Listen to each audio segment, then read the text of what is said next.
Welcome back to Secrets of the Bible with yours truly, Brother Ali. It's been a few weeks.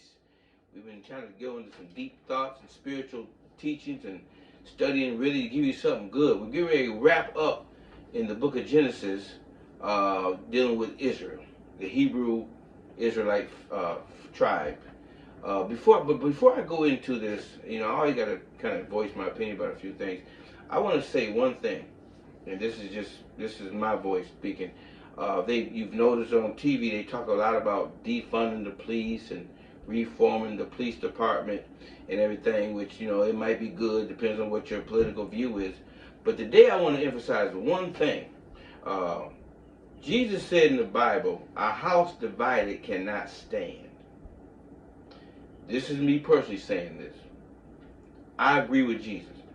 A house divided cannot stand. When we're talking about reforming things, you want to reform the police, reform education, reform politics, reform schools. You know what we need to reform? We need to reform our household. We need the family back. Because guess what? A house divided cannot stand. If the house is divided, guess what? The community is divided. The neighborhoods are divided. The cities are divided. The state is divided, and your country is divided. I think, and this again is my personal view, I think we need to focus on reforming the family. We need to get back to what God had planned for us as a family. And you can say you can have your personal opinion, but I still think God made it significant and sanctified the family the way it is in the Bible.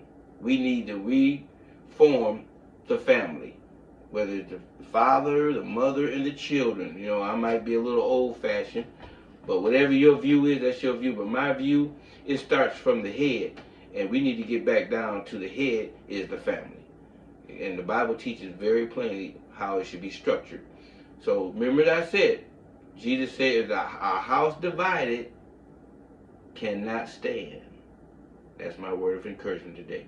We need to reform the family. Okay, getting into Genesis, the 49th chapter, we're going to go from verse 1 to 22. Jacob is passing away now. He's old. He's getting ready to make his transition to go back to be with the Most High. And he's bringing the 12 sons in to, I have to say, read them their rights. He lets them have it. Okay?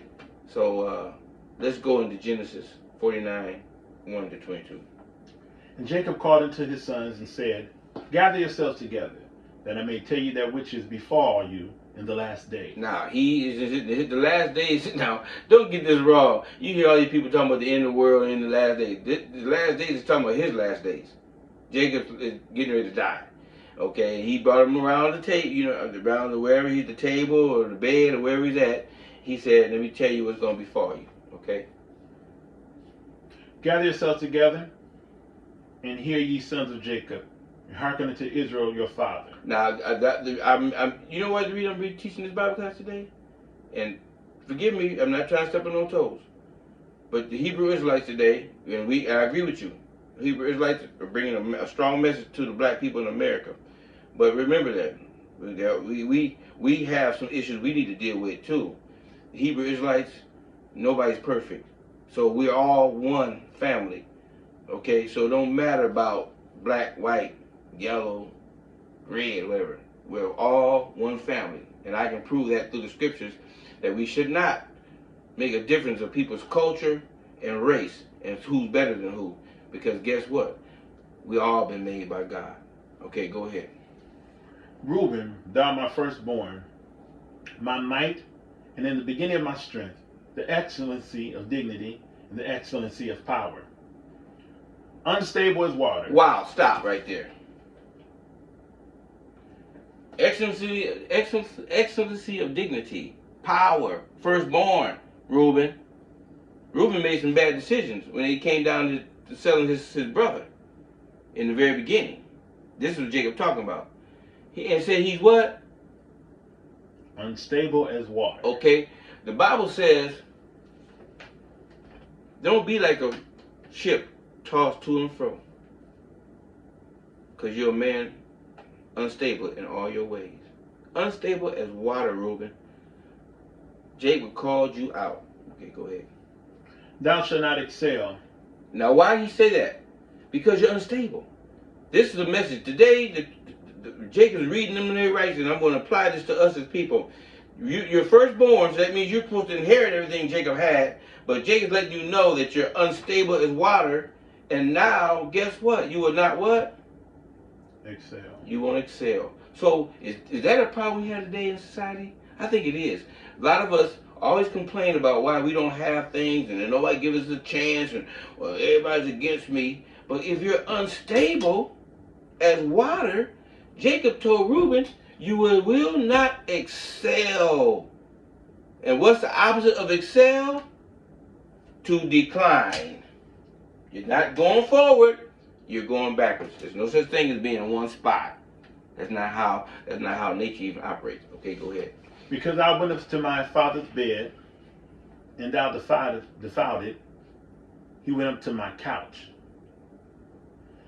Simeon and Levi are brethren. Now this is the second and third born. Watch this.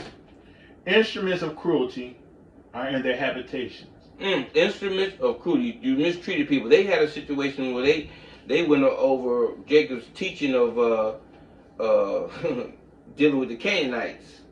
They dealt with a Canaanite woman. And I'm not gonna go into depth into that because it can get kind of nasty. I don't want to be judged as being a feminist. But they did some things in dealing with the Canaanites. They crossed over. They wouldn't have even supposed to be dealing with these Canaanites. Watch this. O my soul, Oh my soul. come not that thou into their secret, into their assembly, mine honor, but not thou united. For in their anger they slew a man. Now, you know what he did? I'll tell you what happened. And very few people know about this. The 12 sons had a sister.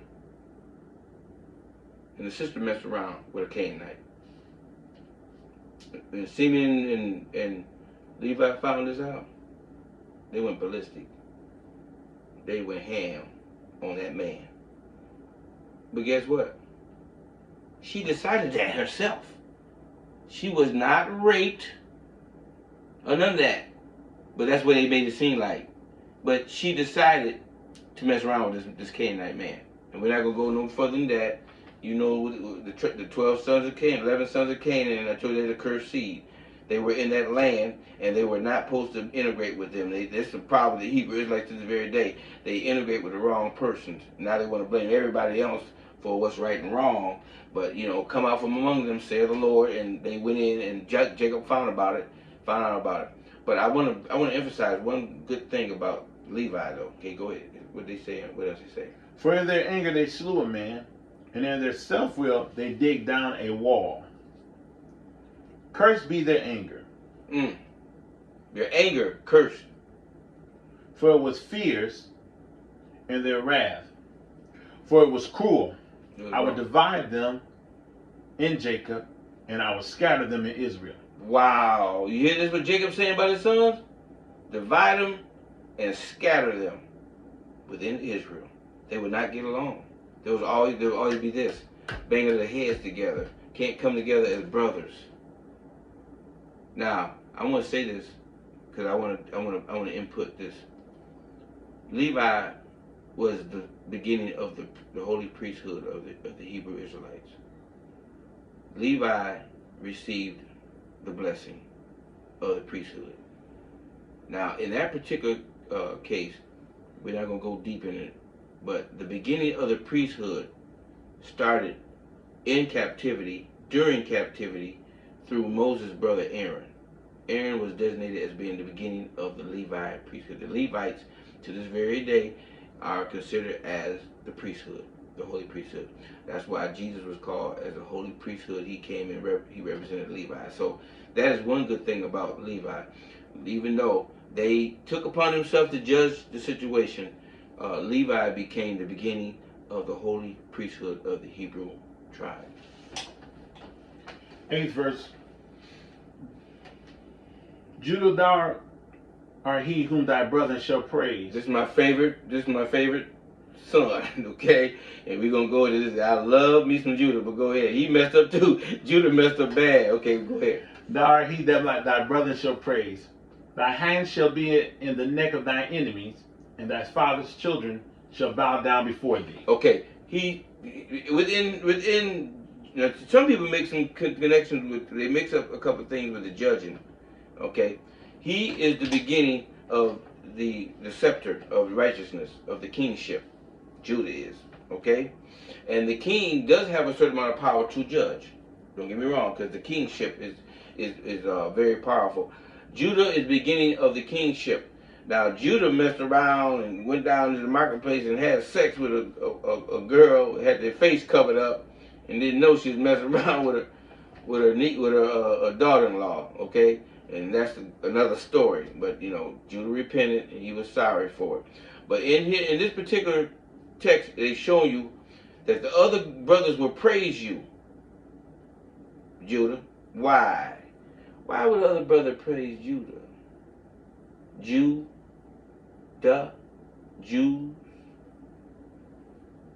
Listen to what I'm saying. Judaism. Guess what? The core of the Hebrew Israelites' whole concept of righteousness of religion and belief system coming through Judah. I'm going to tell you why. Watch this. Judah is the lion's whelp. Lion's whelp. From the prey, my son, thou art gone up. Now, can I say something right quick? I hate to slow him down. He said Judah is what? A lion's whelp. Isn't that funny? When you go to Egypt and you look at the Sphinx in the wilderness, in the desert, Sahara, what is that?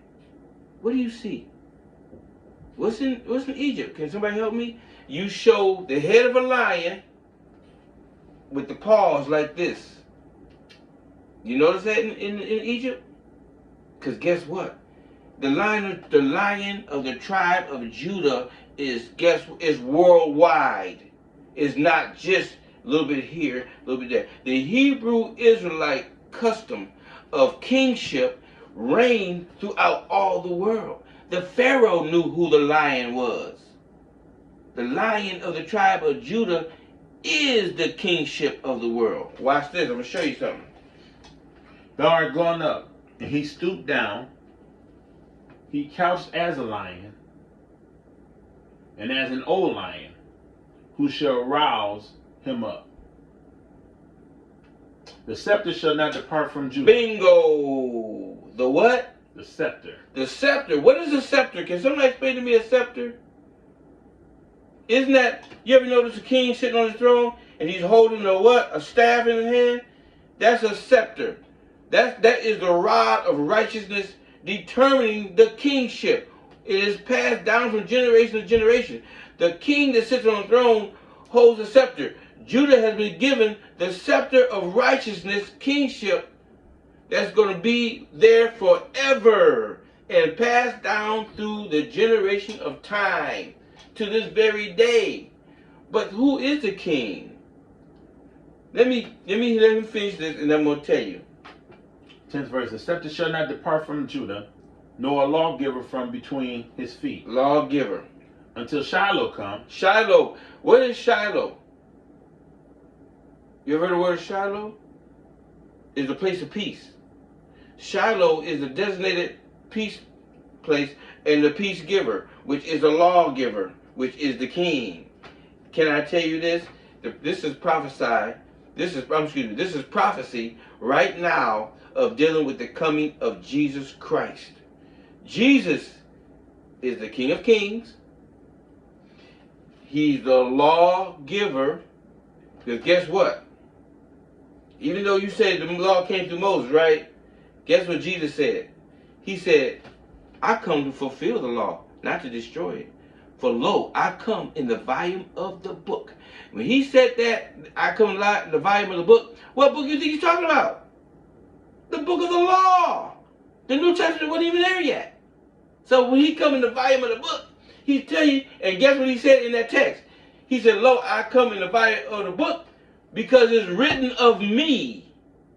So you're talking right now, I'm talking about Jacob now, prophesying, forecasting through his son Judah of the scepter, kingship, is going to be none other than the Lord and Savior, Jesus Christ, King of Kings. Go ahead. And unto him shall be the gathering of the people be. That's in the rest of Revelations. You have to go to Revelation to see of the gathering. There's a gathering. There's a gathering of the church coming up, and then there's a gathering of the 144,000. We can't even go, that's a whole other Bible class, but the gathering together of his people from east, west, north, and south is coming through the scepter, the King of Kings, Jesus Christ.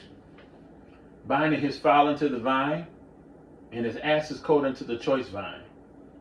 He washed his garments in wine, and his clothes in the blood of grapes. 12th verse. His eyes shall be red with wine, and his teeth shall be white with milk. Zebulun shall dwell in the... Okay, before you go to Zebulun, let me explain to you about the wine and everything. In the land of Canaan, if you go back, there was a promise, you shall be brought into a land with milk and honey. The vine tree of wine press, of raising grapes and wine press, was very, very popular in those days, and it was a main source of import-export trade. Okay, and that is what they're speaking of, to be full of the olive branch and the wine, which is winery grapes. That's a very strong export. Okay, go ahead. Zebulun shall dwell at the haven of the sea. He shall be at the haven of the ships. And his border shall be unto Zion. Now Zion, we know Zion is Jerusalem. And he's saying right here that Zebulun, Zion is going to be basically dealing with ships, trade, in and out of the country. Okay? He shall have a strong connection with other countries coming in and out of Israel and Jerusalem. Okay. Issachar is a strong ass couching down between two burdens. And he saw the rest was good, and the land that it was pleasant, and bowed his shoulders to bear, and became a servant unto tribute. Now, you hear it? Issachar should be a servant to tribute. In other words, he will always give tribute to his people. He will always be a believer and crouch down between, and will be an intercessor. Issachar was going to be an intercessor between everybody, to always pay tribute to our forefathers, Abraham, Isaac, and his father Jacob. Dan shall judge his people as one of the tribes of Israel. That's why I wanted to say earlier about Judah, by him being the kingship. But here is the tribe of judges. Now, how do you know that? How do you know that? You have to go to the book of Judges. After Joshua brought the children of Israel out of into the land of Egypt and went into their land, they came into Canaan, back into Canaan. They were lawless. All they had was the 10 Commandments given to them by Moses in the wilderness. They had the Ark of the Covenant, in which they were run by. The Bible said for 40 years. 40 years they was in the wilderness. They came back into the land of Canaan that was promised to them, flowing with milk and honey. And being lawless, God raised up judges. I'm sure you heard of Samson. I'm sure you heard of Rebecca. I think it's a numerous of judges. There's one coming to my mind. Gideon. Gideon was one of my favorite judges. But they had a period of time in which Israel allowed judges to rule them. Okay? And it was designated to come through Dan, the son of Dan right here. Okay? Dan shall be a serpent by the way, an adder in the path, that biteth the horse's heel, so that his rider shall fall backwards. Okay, the reason they said that, they're talking about in the path, because they always, see, when they was in that period of time, they had judges, they was always fighting the Philistines. They were always in little small battles to keep themselves separate from these Canaanites I tell you about. They're in the land, they're battling for this land, it's their land, but these 11 sons of Canaan are there. So the judge is always at the heel of the enemy. The horse represents, the adder is a snake. The horse represents, at that time they used horses to come in and battle each other. So that's what he was. The judges were always going to be there in the trail to defend Israel. 18th verse. I have waited for thy salvation, O Lord. Gad a troop shall overcome him. Okay, Gad is the troop. So I guess Gad, the son, was going to be one who's going to be working with Dan, the judge, and be fighting the Philistines. In fact, if I'm not wrong, I might not be right, but I'm certain I'm close. I think I'm gonna check on that, but I'm almost certain that David, king became king, King David, was in that tribe, Gad, in that area. He was a fighter. I'm sure you know about the story about him and Goliath. David slew the Philistine Goliath. Okay, but go ahead. Gad, a troop shall overcome him, but he shall overcome at the last. Mm-hmm.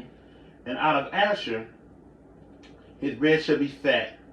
He shall yield royal dainties. Okay, check this out. What he just said? He shall receive what? Royal dainty or blessings. Okay, there's a certain amount of royalty that's coming through now through Asher. That's what I'm gonna start introducing you tonight in the breastplate of the Levite. And the breastplate represents there's 12 stones in this breastplate. The breastplate that introduces you to the certain colors and the attributes of each tribe, and the royal blessings that he had. Asher, it shows through his people, his tribe, because remember, they were infiltrated. The northern kingdom and the southern kingdom was infiltrated. We're not going to go into that, but they was infiltrated by Assyria and Babylon. Okay, and later on the Persians and the Medes. So Asher had royal blessings. 21st verse. Naphtali is a hind let loose. He giveth goodly words. 22nd verse. Joseph is a fruitful bow, even a fruitful bow by a well whose branches run over the wall. And you can't say no more about Joseph, because if it wasn't for Joseph, they wouldn't even be there in Egypt. Joseph was second only to Pharaoh, as your history tells you, and he was the one, fruitful, multiply. He caused Egypt to survive a famine, and caused his whole family to be transferred over into Egypt, so they would not be consumed by the famine. So Joseph was a blessing, fruitful and multiply. Okay, at this time you got all the attributes of the 12 sons. I want to run through the breastplate and its significance, because this breastplate is going to be introduced into Exodus after the sojourning from Egypt, the 12 tribes. God established the Levites through Aaron. In that establishment of the Levitical priesthood, they had a whole outfit that was designed. I'm talking about the robe, everything, a complete garment. Ephesians says, put on the whole armor of God. Where did that come from? It talks about the sword. It talks about breastplate, the head. It talks about everything. Put on the whole armor of God. This breastplate is very, not just unique, but it's very, very, what I would say, important in the Hebrew culture. Okay, so I want to talk a little bit about these stones. Okay, Reuben stone was called sardius. It was brown. I got a reason why I'm telling you this. Simeon, topaz, yellow. Levi, carbuncle, red. Judah, emerald. Watch this. Green. I told you before, Michael the Archangel, the green one, Al-Qadir. Zebulun, Burl, blue. Ezekah, amethyst, purple. Dan, sapphire, blue. Gad, liquor, mixture shade of purple and yellow. Ashtar, Asher, agate, blue mixture. Naphtali, the diamond. Crystal bliss. Wow. Joseph, you ready for this? The onyx, black. Now I would say this, just to input that right there. The black stone, the cobble.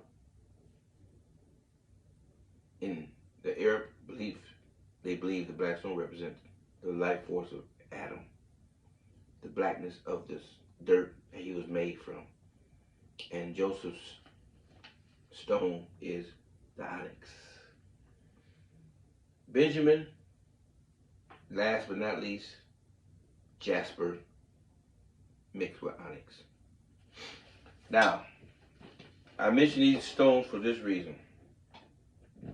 I'm introducing to you tonight something that might be controversial, but I feel led to introduce this to you because this is the beginning.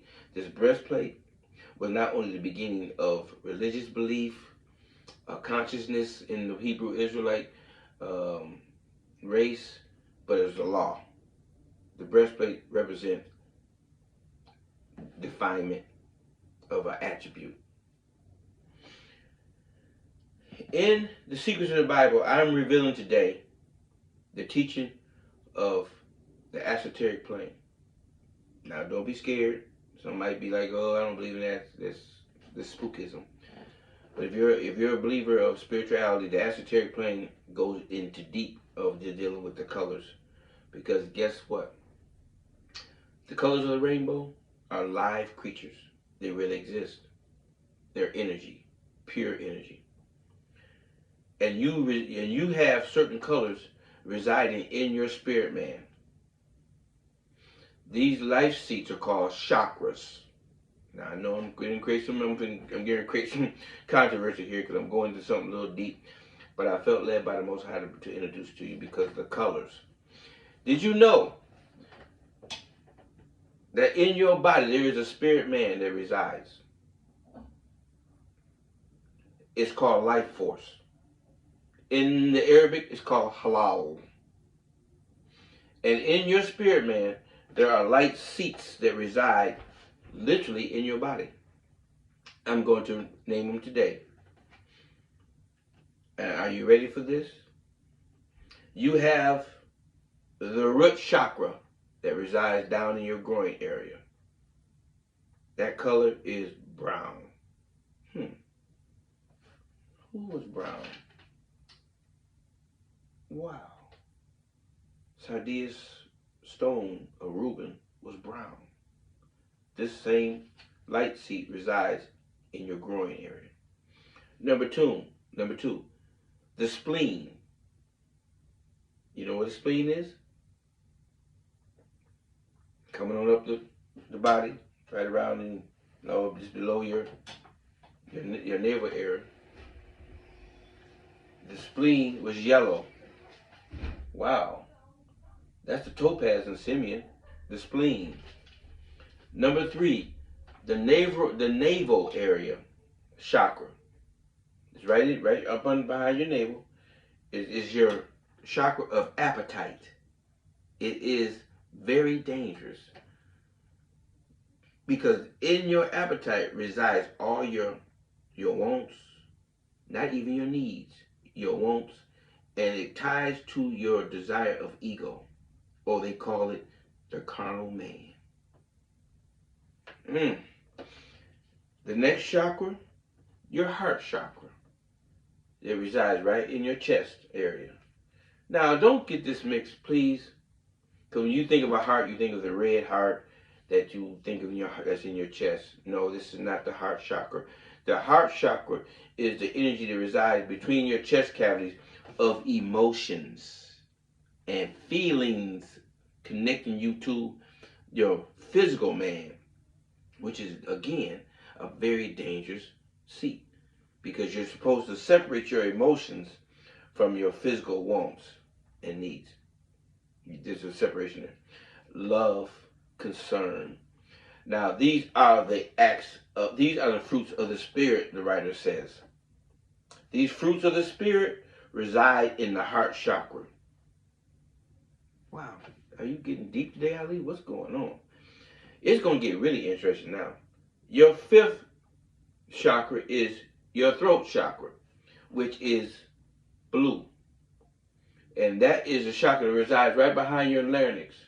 This energy is for you to learn how to do one thing: speak the truth. Your throat chakra was given to you, the vibration. Put your hand to your throat. The ability to speak in your throat chakra is the ability to speak the truth.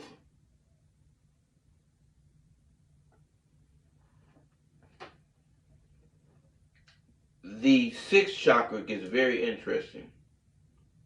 The brow chakra, which resides right between your eyes, is right here. This is the pineal gland. The doctors know about it. They know when they open your head up, they think it's there. How come they don't talk about the pineal gland? You know why they didn't talk about the pineal gland? Because it takes you into a spirit realm that is unbelievable. The pineal gland in the esoteric plane, you know what it's called? The third eye. I give you a good exercise to do that's going to determine your third eye, so you'll see. All you have to do now is, wherever you're sitting, close your eyes. And you'll say you're sitting in darkness, right? But while your eyes is closed, take your hand and put it over your eyes while they're closed, and tell me what you see. Guess what? It gets even darker. Did you know your pineal gland is calcified because of unrighteousness? For when you don't speak the truth from your throat chakra, and you're tied into your navel chakra, worried about appetite, it deadens the senses of the pineal gland. So you think you're in darkness when you close your eyes, or you turn the light switch off in your bedroom. You think you're in darkness? Tell you what you do. Turn the light off in your bedroom, close your eyes, but then take your hand and put it over your eyes and watch you get even darker. Because the true darkness is the pineal gland being calcified. You got to open it up. You know how you open it up? Through meditation, through prayer. The more time you spend on your face before the Most High, the more you open up the pineal gland. And that's what's scary, because when you open your third eye up, you become very powerful. Now, the last chakra, and we're going to wind it down. I love this particular chakra. This is your crown chakra. This is, they call, the writer in Ecclesiastes call it the silver cord. This is where the life force comes. We say it's my baby, my baby spot. No, you feel in the top of your head, it's soft right there, right? When you was born, the energy, the electromagnetic force from the Most High over the life force went in there and came through your body and woke you up and made you become a living soul. When you transition to God, guess what? That goes back from where it came from. It comes out and it goes back to the Most High. Your crown chakra has 24 cranium nerve endings that sits over your brain. 12 female, 12 male. And it's your thought process. It's electrical magnetic force that travels down your solar plex and spirals around your spine. Isn't that weird? Energy going around a spine? Where have I seen that before? Oh, I know. Go into your doctor's office and you see the Hippocratical Oath sign is a spine with two snakes going around it just like this. Wonder why they use that for their sign. Is that something? Think about it. The electrical magnetic force is the energy of life force of God that causes you to be alive. That was, my brothers and sisters, the final end of my Bible class today. I wanted to impute a little esoteric spirituality because we're going to go deeper into it as we go into the book of Exodus. But remember, the 12 breastplates of Israel, they introduced the breastplates because they each had color, because in color starts opening up spirituality. Because color is an actual being. The rainbow is an actual energy that it resides in you, is in everything. That's why I laugh when people talk about God don't care about color. If he didn't care about color, he sure wouldn't have it in our nature is here. So I thank you for tuning in to Secrets of the Bible, and that is my secret of the Bible. The esoteric plane will be introduced into the Hebrew Israelite spiritual tribe, spiritual side of the Hebrew tribe, into going into further videos. But thank you for tuning in, and we're signing out. Thank you for coming, checking me out. Secrets of the Bible with Brother Ali. Have a good day.